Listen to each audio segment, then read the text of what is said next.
عليكم رقيبا وقال يا أيها الذين آمنوا اتقوا الله وقولوا قولا سديدا يصلح لكم أعمالكم ويغفر لكم ذنوبكم ومن يطع الله ورسوله فقد فاز فوزا عظيما فإن أصدق الحديث كتاب الله وخير الهدي هدي محمد صلى الله عليه وسلم وشر الأمور محدثاتها وكل محدثة بدعة وكل بدعة ضلالة وكل ضلالة في النار. Jamaah Jumat rahimani wa rahimakumullah.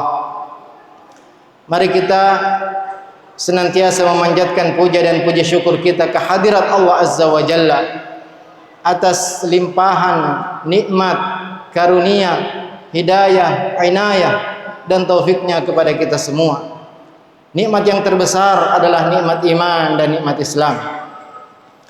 Salawat dan salam semoga senantiasa terus tercurahkan kepada junjungan kita Nabi Muhammad sallallahu alaihi wasallam yang telah menyampaikan risalahnya, menasihati umatnya, berjihad dengan jihad yang sebenar-benarnya sampai kematian menjemputnya. Jamaah Jumat rahimani wa rahimakumullah. Rasulullah sallallahu alaihi wasallam pernah mengabarkan kepada kita bahwasanya Nabi Musa alaihi salam qama khatiban amama Bani Israil. Nabi Musa alaihi salam pernah berkhutbah di hadapan Bani Israil. Dalam riwayat lain Nabi sallallahu alaihi wasallam mengatakan dzakkaran nasa yauman fafadatil uyun wa raqqatil qulub. Pada suatu hari Nabi Musa alaihi salam pernah berkhutbah di hadapan kaumnya Bani Israil yang membuat air mata berlinang dan hati menjadi lembut. Kemudian setelah Nabi Musa alaihi salam berkhutbah, datanglah seorang laki-laki yang kagum dengan khutbah Nabi Musa alaihi salam. Kemudian bertanya kepada Nabi Musa alaihi salam, "Man a'lamun nas?" Wahai Musa, siapakah manusia yang paling luas ilmunya? Maka Nabi Musa alaihi salam mengatakan, saya adalah orang yang paling luas ilmunya. Dan Nabi Musa alaihi salam ketika menjawab pertanyaan ini bukan sedang menyombongkan dirinya.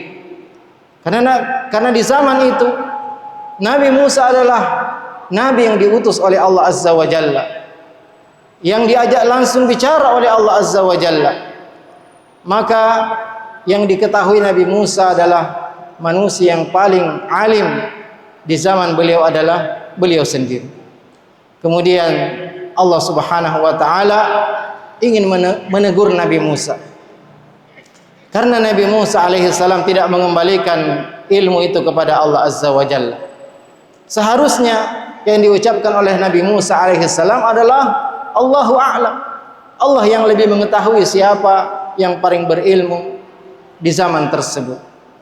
Kemudian Allah Subhanahu wa taala mewahyukan kepada Nabi Musa bahwasanya ada seseorang yang berada di pertemuan dua laut dan dia mempunyai ilmu yang tidak diketahui oleh Nabi Musa.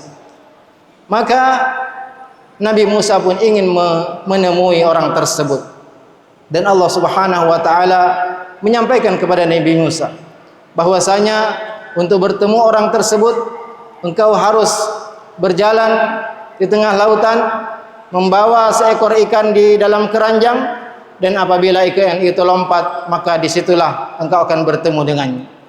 Maka Nabi Musa pun berangkat bersama pembantunya Yusha bin Nun yang kemudian menjadi nabi setelahnya, dan Nabi Musa mengatakan la abrahu hatta ablugha majma'al bahraini aw amdiya huquba.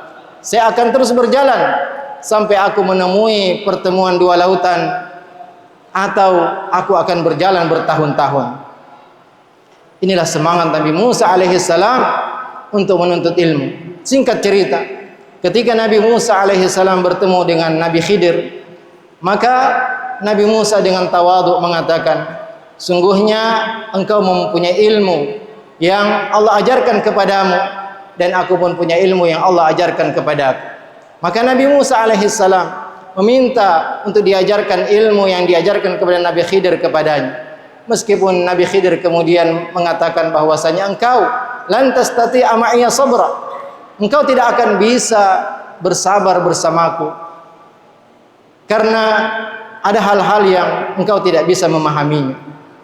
Pelajaran yang paling penting jamaah Jumat rahimani wa rahimakumullah, bagaimana Nabi Musa alaihissalam, padahal beliau adalah Nabi utusan Allah, ilmu yang dimiliki oleh Nabi Musa sudah cukup untuk menyampaikan atau disampaikan kepada Bani Israel.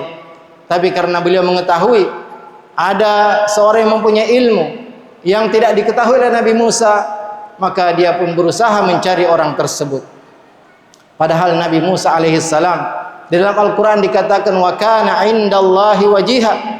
Nabi Musa adalah orang yang mempunyai kedudukan terhormat di sisi Allah Azza wa Jalla. Bahkan sejak kecil Nabi Musa dikasihi oleh Allah Azza wa Jalla. Wa alqaitu alaika mahabbatan minni walitusna'a ala aini, dan aku limpahkan kecintaanku kepadamu dan agar engkau tumbuh di bawah pengawasanku. Nabi Musa alaihissalam dicintai oleh seluruh manusia.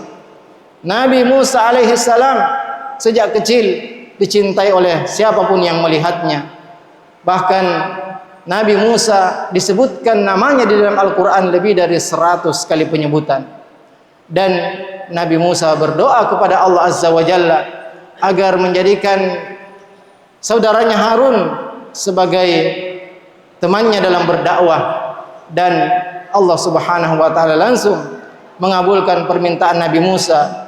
Tidak seperti kita yang terkadang berdoa kepada Allah Azza wa Jalla namun tidak langsung dikabulkan oleh Allah Azza wa Jalla. Ini semua menunjukkan kemuliaan dan keutamaan Nabi Musa alaihissalam yang perlu untuk kita ketahui.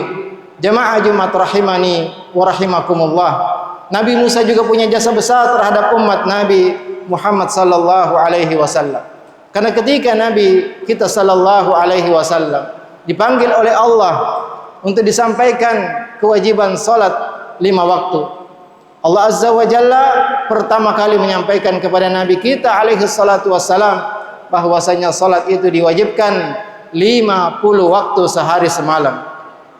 Kemudian Nabi kita alaihi salatu wassalam turun sampai ke langit kelima, berjumpa dengan Nabi Musa alaihissalam, dan Nabi Musa mengatakan irji ila rabbik, kembalilah kepada Allah Azza wa Jalla, mintalah keringanan karena aku sudah pengalaman, aku sudah membina Bani Israel, aku sudah bersungguh-sungguh membimbing mereka, tapi umatmu tidak akan mampu untuk melaksanakan salat 50 waktu sehari semalam.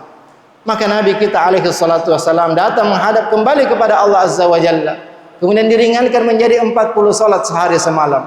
Kemudian turun kembali berjumpa Nabi Musa, dan Nabi Musa alaihissalam kembali meminta kepada Nabi kita alaihissalatu wassalam untuk meminta keringanan kepada Allah Azza wa Jalla. Dan ini terjadi berkali-kali sampai akhirnya ketika Allah Subhanahu wa taala meringankan sampai 5 kali salat sehari semalam, Nabi Musa tetap menyuruh Nabi kita alaihissalatu wassalam untuk meminta keringanan kepada Allah Azza wa Jalla.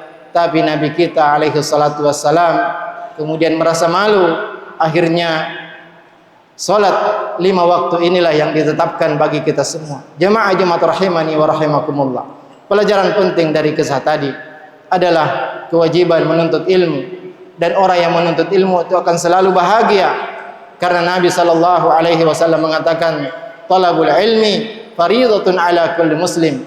Menuntut ilmu itu adalah kewajiban bagi setiap muslim. Juga Nabi kita alaihi salatu wasallam mengatakan man salaka tariqan yabtaghi fihi ilman salakallahu bihi tariqan ilal jannah. Barang siapa yang meniti jalan menuntut ilmu, maka Allah akan menuntun jalannya menuju surga. Begitu besarnya kemuliaan menuntut ilmu, karena dengan ilmu kita akan mengetahui mana yang benar dan mana yang keliru. Dengan ilmu kita mengetahui pintu-pintu kebaikan, sehingga kita akan mudah memasukinya, dan dengan ilmu kita mengetahui pintu-pintu keburukan sehingga kita menghindarinya. Dengan ilmu kita ketahui mana perkara yang harus diutamakan dan mana perkara yang bisa ditunda. Kemudian juga tentunya kita semua menghafal firman Allah Azza wa Jalla, yarfa'illahu alladhina amanu minkum walladhina utul ilma darajat. Sungguhnya Allah mengangkat derajat orang-orang yang berilmu, orang-orang yang beriman, dan orang-orang yang berilmu beberapa derajat. Dan ketahuilah jamaah Jumat rahimani wa rahimakumullah, Allah Subhanahu wa taala tidak pernah meminta atau menyuruh kepada Nabi kita alaihi salatu wasallam dalam Al-Qur'an untuk meminta tambahan dunia, tapi hanya menyuruhnya untuk meminta tambahan ilmu dengan firman-Nya, wa qur rabbi zidni ilma, dan ucapkanlah dan katakanlah, ya Allah tambahkanlah ilmu kepadaku. Juga Allah Subhanahu wa taala berfirman, innama yakhsyallaha min ibadihil ulama. Sungguhnya yang benar-benar takut kepada Allah adalah para ulama, orang-orang yang berilmu, karena ilmu adalah al-khasyah, rasa takut kepada Allah Azza wa Jalla. Juga jamaah Jumat rahimani wa rahimakumullah, Nabi kita alaihi salatu wasallam bersabda, "May yuridillahu bihi khairan yufaqihu fid din." Barang siapa yang Allah inginkan untuknya kebaikan, maka Allah akan pahamkan agama kepadanya. Artinya, orang yang Allah tidak inginkan kebaikan untuknya, maka tidak akan difahamkan tentang agamanya. Barakallahu li wa lakum fil Qur'anil Karim, wa nafa'ani wa iyyakum ma fihi minal ayati wa dzikril hakim. Aqulu qawli hadza wa astaghfirullah li wa lakum fastaghfiruh, innahu huwal ghafurur rahim.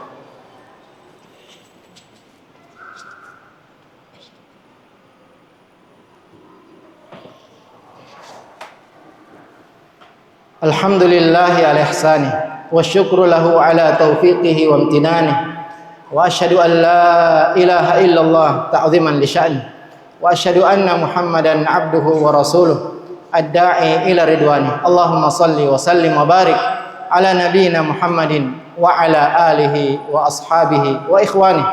Ya ayyuhalladzina amanu taqullaha haqqa tuqatih wa la tamutunna illa wa antum muslimun. Pertanyaannya jemaah sekalian, ilmu apa yang harus kita pelajari? Ilmu yang paling penting kita pelajari adalah ilmu tentang Allah Azza wa Jalla. Bagaimana kita beribadah dengan benar kepada Allah Azza wa Jalla agar kita tidak terjatuh kepada kesyirikan, yaitu ilmu akidah. Kemudian yang kedua, ilmu yang paling penting kita pelajari adalah ilmu yang terkait dengan profesi kita. Kalau kita seorang pedagang, maka kita wajib untuk mempelajari transaksi-transaksi yang halal, mana transaksi yang haram, agar kita bisa membedakan mana yang halal dan mana yang riba. Seorang yang ingin menikah, dia harus mempelajari tentang fikih rumah tangga, fikih nikah, apa hak-hak suami, apa hak-hak istri, apa kewajiban ayah kepada anaknya. Kemudian jamaah Jumat rahimani wa rahimakumullah, bagaimana cara kita belajar? Kita ketahui bahwasanya banyak sekali majelis-majelis ilmu tersebar di kota kita. Maka datangi majelis-majelis ilmu tersebut. Kalau kita tidak punya waktu yang cukup, maka alhamdulillah buku-buku para ulama telah dituliskan.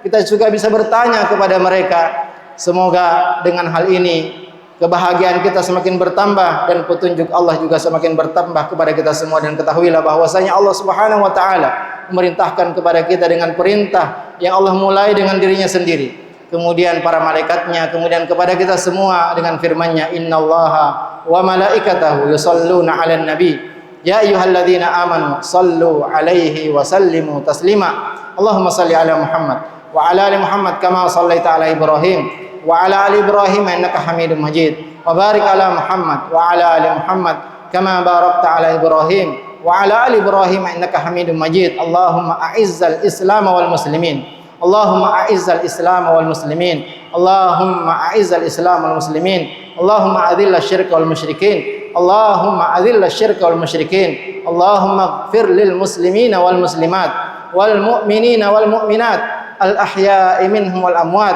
Allahumma ja'al hadzal balada aminan mutma'innan wa sa'ira biladil muslimin. Allahumma aslih a'immatana wa ulata umurina. Allahumma hayyi' lahu al-bitanata as-salihah allati tadulluhu 'alal khair wa tu'inuhu 'alayh. Allahumma inna nas'aluka al-jannah wa ma qarraba ilaiha min qawlin aw 'amal wa na'udzubika minan nar wa ma qarraba ilaiha min qawlin aw 'amal. Rabbana hab lana min azwajina wa dhurriyyatina qurrata a'yun waj'alna lil muttaqina imama. Rabbana ighfir lana wa lil ikhwanina alladhina sabaquna bil iman wa la taj'al fi qulubina ghillan lil ladzina amanu rabbana innaka ra'ufur rahim. Rabbana atina fid dunya hasanah wa fil akhirati hasanah wa qina adzabannar. Ibadallah, innallaha ya'muru bil adli wal ihsan wa ita'i dzil qurba wa yanha 'anil fahsya'i wal munkari wal baghi ya'idzukum la'allakum tadhakkarun. Wa la dzikrullahi akbar wallahu ya'lamu ma tasna'un wa aqimus shalah.